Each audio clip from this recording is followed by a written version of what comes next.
Chosen One! Welcome to The Chosen One. I am your host, Qui-Gon Din. And today on the Meta Spotlight, we are looking at the Evergreen Open Top 4. This happened in Bellevue at the Dragonflight GameCon. It was a pretty small convention, but the overall turnout was 19 players at this event. So right off the bat, in fourth place, we got Darth Donovan Fett rocking a pretty cool Jin with Hondo Anaka list. This list was fairly mobile. It's got some tanky secondaries. Your Rebel Commandos are still going to do your work. ARPs are going to help Wrecker and Omega get places. And then Jin is just an overall great mobility offensive piece. She is highly mobile. She's got a lot of good attrition to her. Her defenses are kind of lacking. So I could definitely see Chewbacca like helping with that, giving her cover, things to that nature. And then his second list is the standard Grand Inquisitor, Third Sister, Fifth Brother package with Moff Gideon, DTE, and Dark Troopers.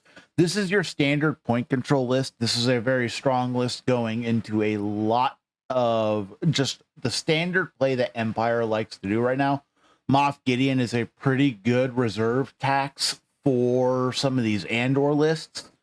So he's might going to start see some resurgence, but at the end of the day, it's standard Imperial fare.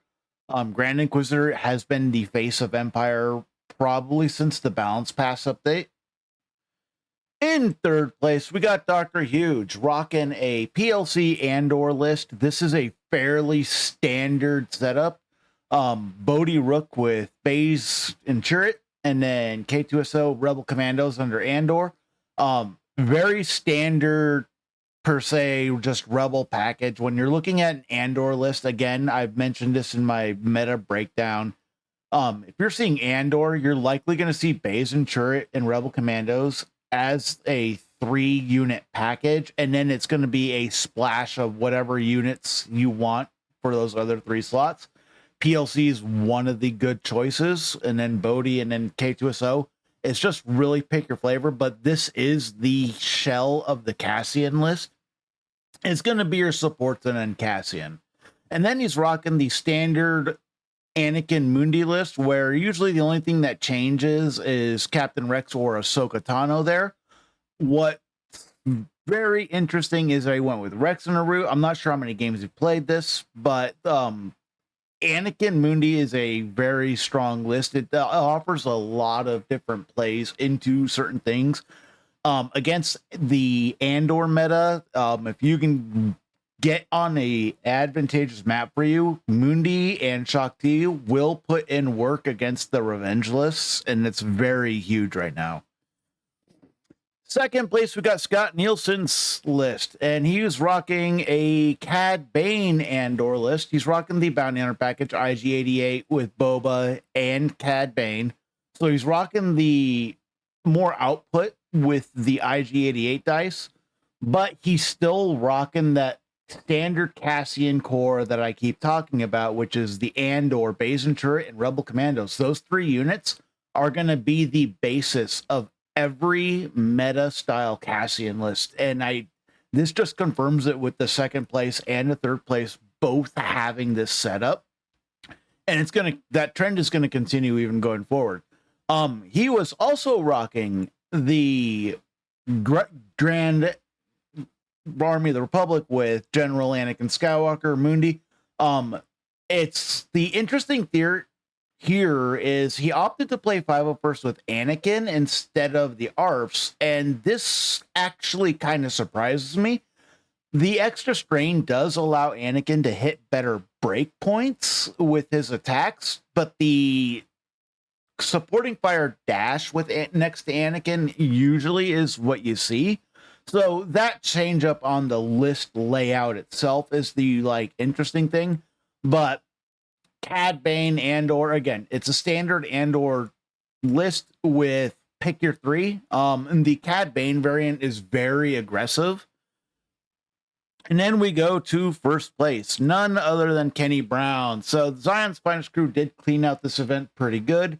Kenny was running the standard Kanan Cassian event, and he ran this the whole tournament He only played Anakin Mundi once. The interesting slot was Barris instead of Ahsoka, but at the end of the day, it's still Anakin Mundi. It's still probably in top consideration for a Republic list right now because it kind of handles a little bit of everything. But really, that Kanan Andor, again, it's the same package. Andor, Baze and Turret, Rebel Commandos, and then pick your 3 other characters you want to put in that setup. I feel if you have those 2 supports and then Andor, it's pick your flavor. But Ezra and Callus here are just a lot of people's first picks when it comes to the Spectre crew. And yeah, Kanan can get away with only having Ezra and Agent Callus. It's really about protecting them, and then your output is insanely good with this list. Never Tell Me the Odds as well. Very standard. So congrats to the Zion's Finest crew. This is definitely a good look at like kind of the trending meta. Andor's gonna probably be a problem for the next mainstay of the game until either we get a new release that can kind of counter him or until they do something to address something on his card, because he is a huge enabler right now and he finally has the pieces. So definitely expect Andor, Rebel Commandos, and Baze and Turret as a package to be making a huge impact on Nova. It's probably the list to beat right now. So this has been Meta Spotlight for the Dragonflight Gamescom Evergreen Open.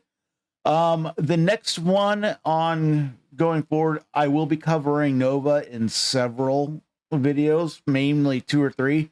I'm going to be looking at Andor's 2-0 win rate. I want to know how often his bomb is going on and he's getting a 2-0 victory, because I have a hunch that he's 2-0ing more opponents than most other primaries, and I think what has to do with it is his bomb. So it'll be interesting going forward. Thank you for watching this episode of The Chosen One, a Star Wars Shatterpoint podcast.